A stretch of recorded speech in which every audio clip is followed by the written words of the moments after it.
Willow Creek was the kind of neighborhood where people mowed their lawns on Saturdays, waved politely from their driveways, and went to bed with their doors unlocked. Nothing bad ever happened there until the morning of April 3rd. The garbage truck arrived just after 7 a.m., its rumble echoing between the tidy rows of homes on Oak Ridge Lane. Jim Rollins, a sanitation worker with 12 years on the job, was halfway through his route when he came to the driveway of House 612. The bin was heavier than usual, and the smell, God, the smell, hit him before he even touched the lid. At first, he thought maybe it was a dead animal. Raccoons, maybe, even a stray cat. But when he pried open the black plastic lid, what he saw sent him stumbling back, nearly vomiting on the curb. Inside was a large, black garbage bag half split open. A human hand was sticking out, stiff, pale, and turning green at the fingertips. It was unmistakable. Jim backed away, his gloved hands trembling. He grabbed his phone and called 911. "I don't know what the hell is going on," he stammered. "There's a body in the trash. A damn body in the trash." Within 10 minutes, the police had swarmed the house. Detectives Cordell Hayes and Maria Soto were the first on scene. They lifted the lid slowly. The bag was leaking fluid, and flies buzzed angrily around the top. The odor was thick, unmistakable. Inside the bag, wrapped in a floral bedsheet, was the partially decomposed body of a woman, curled into herself like discarded clothing. Someone had tried to hide her, but not well. Soto leaned in and muttered, "She wasn't meant to be found this fast." Neighbors began gathering across the street, murmuring and whispering. A woman from next door gasped when she saw the police tape go up. "That's Lily Miles' house," she told another neighbor. "She lives there with her mom." Detective Hayes looked up from the scene. "We need to talk to whoever lives here. Now." They knocked on the front door, but no one answered. The blinds were drawn. No car in the driveway. A few minutes later, a white Honda Civic pulled into the street and turned into the driveway. A young woman stepped out, clutching an iced coffee. She froze when she saw the officers and the yellow tape. Her name was Lily Miles, 24 years old, unemployed, soft-spoken, with long auburn hair tucked under a hoodie. "What's going on?" she asked. "Is something wrong?" Detective Soto stepped forward. "Miss Miles, is your mother home?" Lily blinked, confused. "No, she left a few days ago. Went to stay with a friend." "Why?" Detective Hayes looked her square in the eyes. "We found a woman's body in your trash bin. We need you to come with us." Lily's face turned white. Her iced coffee slipped from her hand and hit the concrete with a thud. No, that can't be." But it was. And soon, the entire town of Willow Creek would be asking the same question. Why would a daughter throw her own mother away like trash? 3 days before the body was discovered, Deborah Miles simply disappeared. No farewell, no calls, no signs of a struggle, just gone. To most people in Willow Creek, it wasn't even a ripple. Deborah was quiet, polite, and mostly kept to herself. Since retiring from her job as a hospital nurse just weeks earlier, she'd lived a predictable life. Morning walks, grocery runs, cooking dinner, and watching true crime documentaries with her daughter, Lily. Deborah had spent her entire adult life taking care of other people. First her patients, then her daughter, and now, just recently, herself. Retirement was supposed to be her time, a new beginning, but no one knew it had already become her end. On March 30th, Deborah sent a text message to her best friend, Marlene. "Lily and I had another argument. I think she hates me. I'm gonna lie down for a bit. Maybe I'll go stay with my sister next week." It was the last message anyone would ever receive from her. Marlene tried calling the next day. No answer. She assumed Deborah was just angry and taking space. They'd had these Lily fights before. Deborah often complained that her daughter was unmotivated, erratic, and deeply resentful of her. She never got over her father leaving, Deborah had once confided. "Sometimes I think she blames me, but it wasn't just bitterness." Deborah feared her daughter. She once admitted to a coworker, during her last week at the hospital, that Lily had shoved her during an argument about money. I love her, but something in her eyes lately, it scares me. No one followed up. No one checked in. Once the body was confirmed to be Deborah Miles, the official timeline began reconstruction. Detectives Cordell Hayes and Maria Soto interviewed everyone, neighbors, co-workers, the mail carrier, even the grocery store cashier Deborah always greeted with a smile. Oddly, no one had seen Deborah in over 72 hours. Not at the market, not on her daily walk, not even through the windows. Yet Lily had gone about her days as if nothing were wrong. Posting memes on Instagram, ordering takeout, even attending a yoga class. When asked why she hadn't reported her mother missing, Lily's response chilled the room. She leaves sometimes. When we fight. It's not weird. Detective Soto raised an eyebrow. And when was the last time she just disappeared for 3 days? Lily paused. Her mouth opened but no sound came out. I don't know, maybe a year ago? I thought she was with Aunt Carla. But Aunt Carla lived across the state and hadn't heard from Deborah in over a month. Detectives began to dig into the family dynamic. They discovered that Deborah and Lily had a volatile relationship, one shaped by years of financial strain, emotional instability, and unspoken resentment. Lily had dropped out of college 2 years prior. Since then, she'd lived at home, unemployed, cycling through failed business ideas and online relationships. She told friends she felt trapped by her mother's constant judgment. She still treats me like I'm 15, she wrote in a group chat. Like I'm some stupid little girl who can't handle life. I wish she'd just disappear. At first glance, Lily seemed harmless. Shy, withdrawn, maybe depressed. But her digital footprint told another story. Over the last 6 months, Lily had been obsessed with death. Reading Reddit threads about perfect murders, Googling poisons, researching how to make someone vanish without a trace. Her browsing history included, best place to hide a body in your house. Can police detect cleaning fluids on carpet? If someone dies in my home, do I have to tell the police? The most chilling search. Will a body smell in the trash if wrapped tight? As detectives continued their search, they noticed something odd in Lily's backyard. Behind the shed, nestled near the compost bin, was a partially buried fire pit. Inside, remnants of burned clothing, scorched paper, and what appeared to be bone fragments were found. Tests later confirmed the fragments were human. Whatever happened inside the Miles household hadn't just been a crime. It was an attempt to erase someone from existence. When Deborah's best friend Marlene was finally contacted, she broke down in tears. Deborah gave her whole life to that girl, missed vacations, worked double shifts, gave up everything. I begged her to move in with me after retirement. But she said Lily needed her, said she couldn't give up on her daughter, even if it cost her peace. Detective Hayes closed his notepad. It cost her more than peace.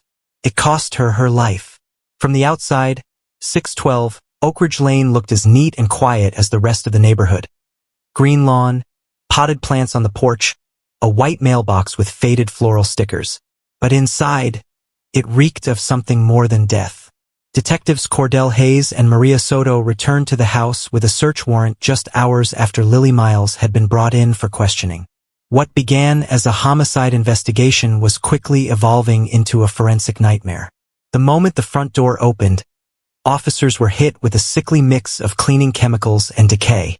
The stench that clung to the air wasn't just from the body outside, it was in the carpet, in the vents, in the walls. Something terrible had happened here, and someone had tried very hard to erase it. The living room was tidy, too tidy. A single coffee mug sat untouched on the table. The TV was off, remote lined up with surgical precision. It's like she staged it, Soto said. Nobody lives this clean unless they're hiding something. Down the hallway was a guest bedroom, the one Deborah used. It was sparsely furnished. Just a twin bed, a bookshelf, and a wooden dresser. But the carpet was soaking wet, even though there had been no rain for days. Detectives peeled back the rug and found a dark reddish stain that had seeped into the subfloor. That's blood, Hayes said. A lot of it. The mattress had been flipped over.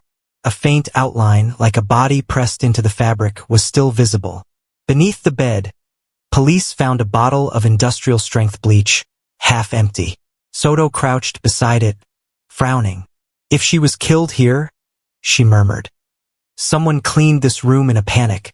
In the upstairs bathroom, evidence piled up fast. In the waste bin, latex gloves, several blood-streaked paper towels, and a pair of cut-up rubber dish gloves. Inside the sink's trap, forensics recovered small clumps of hair, later confirmed to be Deborah's. There were even faint scratch marks on the tub, suggesting someone had tried to wash something or someone down the drain. Soto stood at the bathroom door, shaking her head. This wasn't a moment of rage. This was a cleanup job. Cold. Calculated.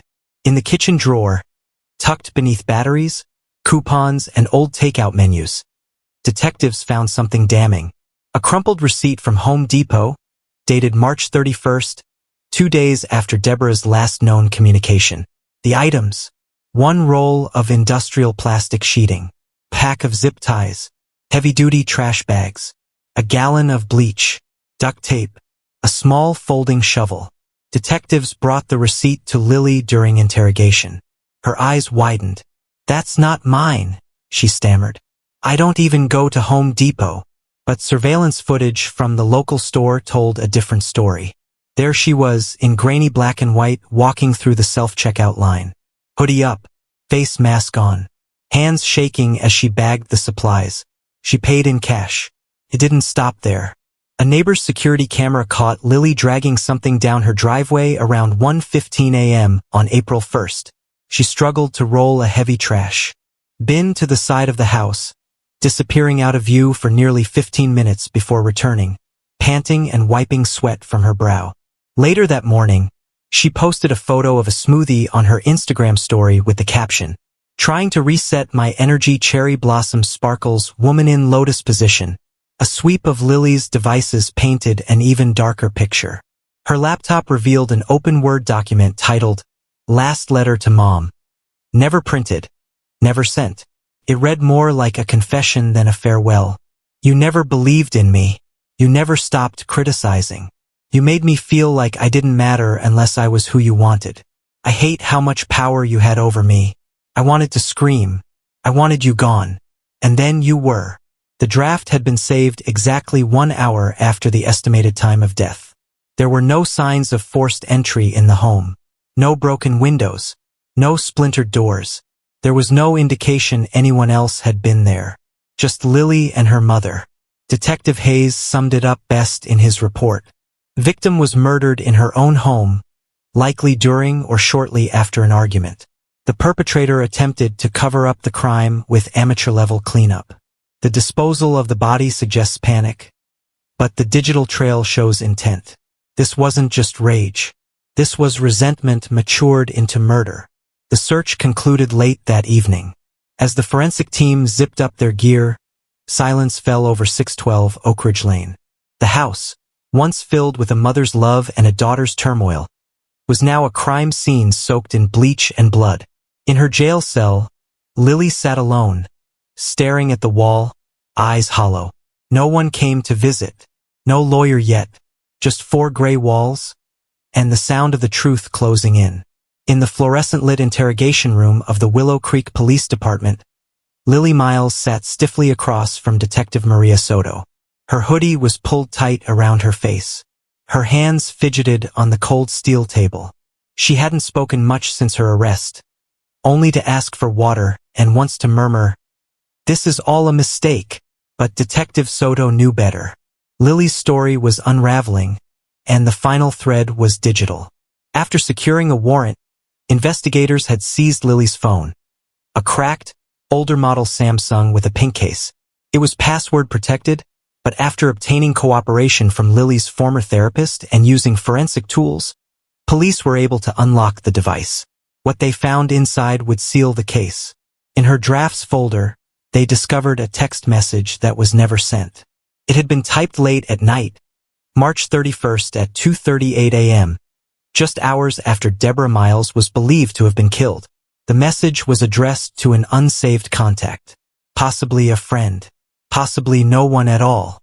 But the words hit like a confession. I didn't mean to hurt her. I just wanted her to shut up. She kept saying I was a waste, that I'd never be anything. She said I was like my dad.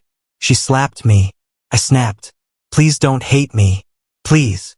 Detective Hayes stared at the screen for a long moment before passing the phone to Soto. It's not just a confession, he said. It's a cry for understanding. The message echoed a pattern documented by Lily's therapist, Dr. Eleanor Watts, who had been seeing Lily for over a year.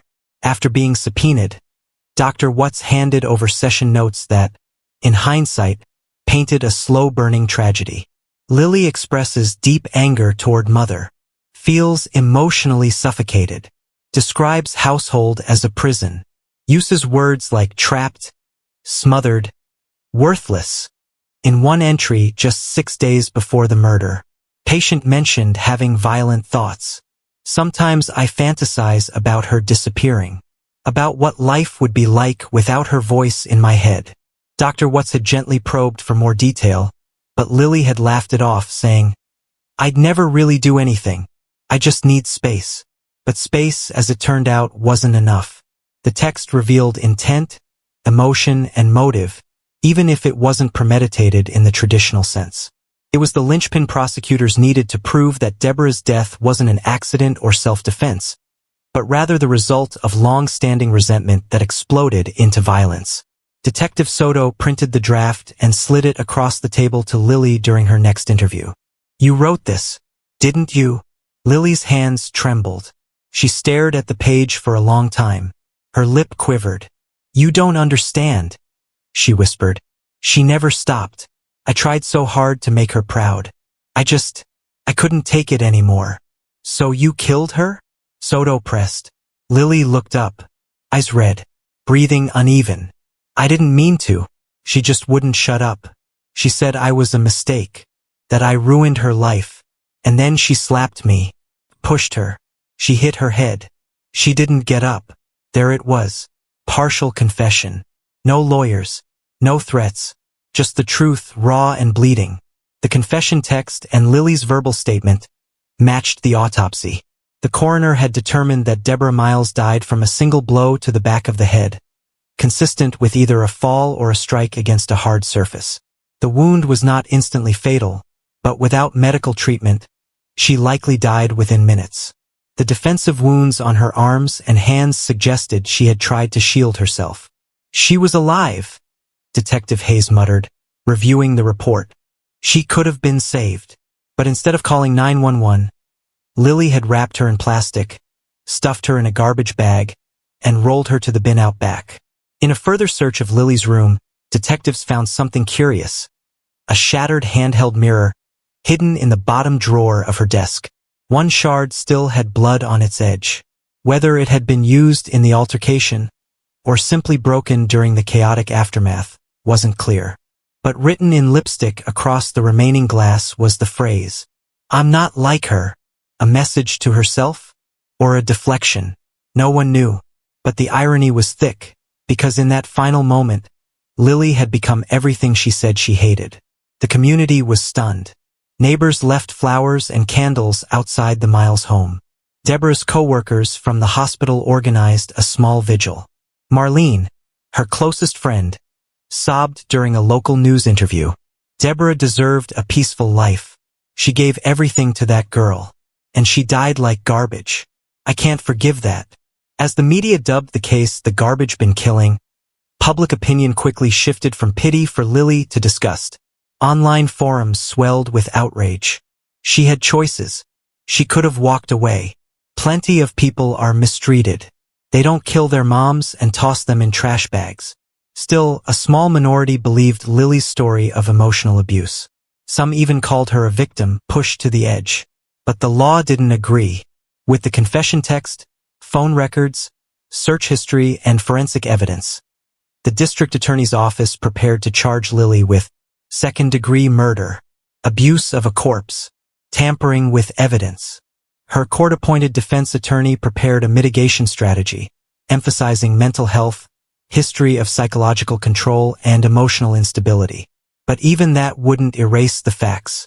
When detectives subpoenaed the records of Dr. Eleanor Watts, Lily's licensed therapist for the past 14 months, they weren't sure what they'd find. In homicide cases involving family, therapists can offer insights that even evidence can't. A psychological paper trail of what was building beneath the surface. What they found in Lily's case wasn't just insight. It was a map of a slow descent into emotional collapse and possibly murder. Lily began therapy in February of the previous year, shortly after dropping out of community college.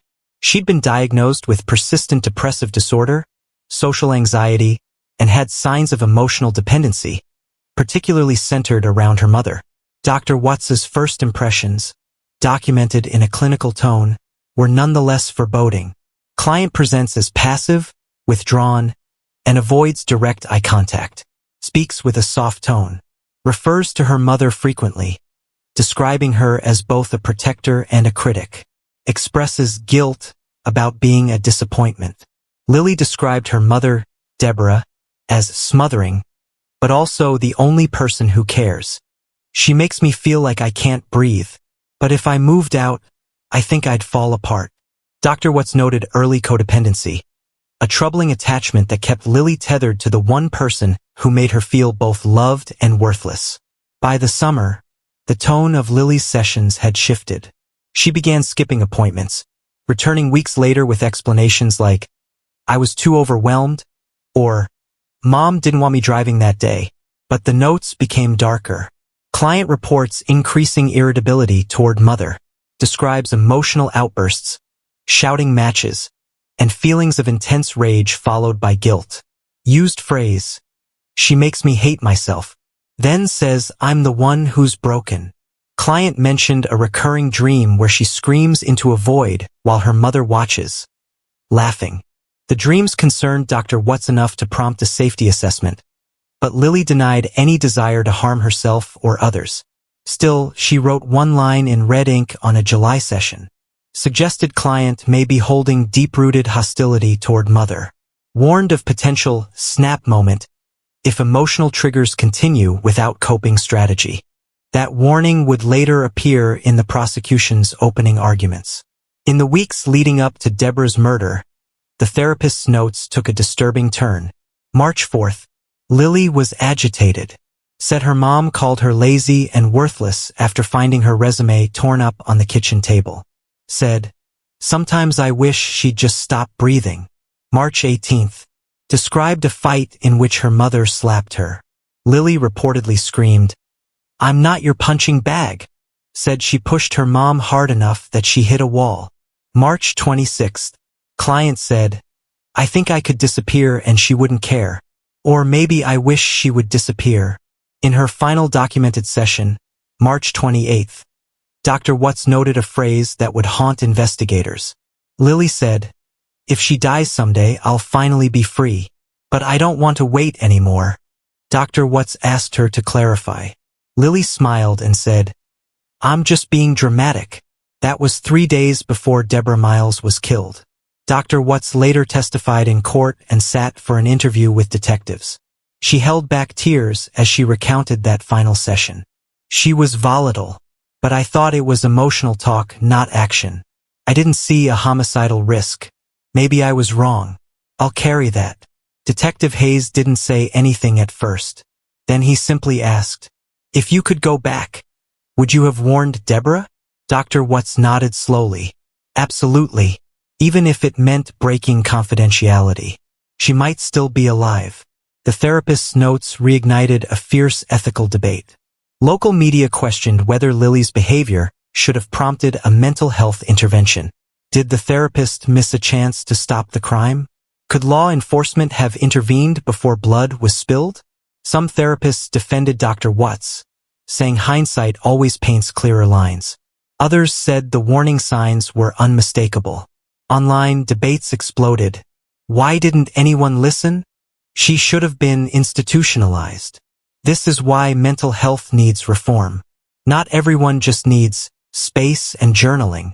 But amid the noise, one voice remained unheard, Deborah's. Perhaps the cruelest truth in Dr. Watts's notes was this. Lily didn't want her mother dead. She wanted her pain to stop. But in her fractured state, she couldn't see the difference. In trying to kill the voice of criticism and disappointment, Lily had destroyed the only person who ever truly loved her. Dr. Watts said it best during court testimony. She didn't just kill her mother. She killed the only mirror she had of herself, and she couldn't stand the reflection.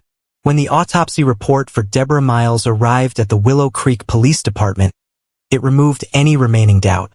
This was not an accident. This was not self-defense. This was murder. Dr. Harold Epperson, the county's chief medical examiner, had performed thousands of autopsies in his 30-year career. But this one, he admitted later, disturbed him more than most. Not just because of the brutality, but because of who the victim was, and who had put her in the ground. Autopsy and crime scene. Deborah Miles, 52, died from blunt force trauma to the back of her skull, fracturing her occipital bone and causing massive brain bleeding. She remained conscious for up to 2 minutes, likely aware of the pain. There were no defensive wounds. She had likely been attacked from behind or pushed. A thumbprint-shaped bruise on her wrist suggested a violent grab. Though the scene was partially cleaned, blood residue on the bed frame and wall matched her injuries. Under her fingernails were fibers from Lily's hoodie, hinting Deborah may have reached for her daughter in her final moments. No emergency call was made. Deborah died alone.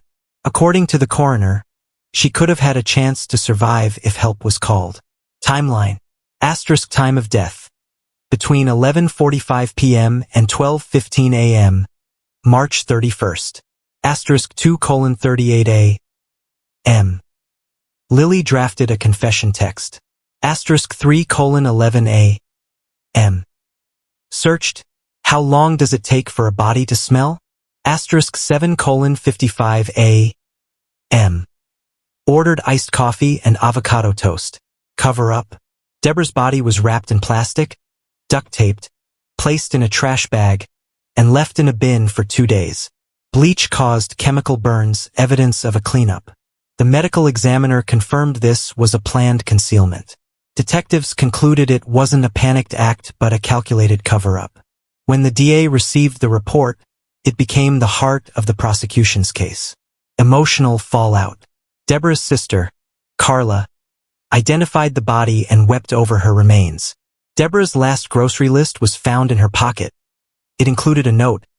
Talk to Lily, apologize? Asterisk she had been trying to make peace. Neighbors, witnesses. Neighbors later reported seeing Lily dragging a trash bag, hearing shouting and a loud thud, and spotting her struggling with a trash bin.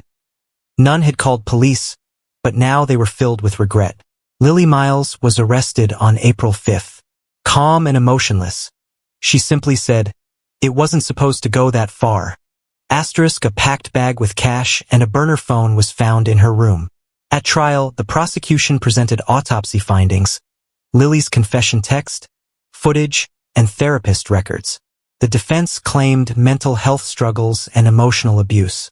Lily didn't testify, but her unsent letter to Deborah was read aloud. Lily was found guilty of manslaughter and abuse of a corpse, sentenced to 25 years without parole. Deborah's sister said, asterisk, Deborah loved her daughter. She just didn't know how broken that love had become. The house was later sold, never lived in again. And in Willow Creek, every trash pickup day is a haunting reminder. Sometimes the real monsters live next door.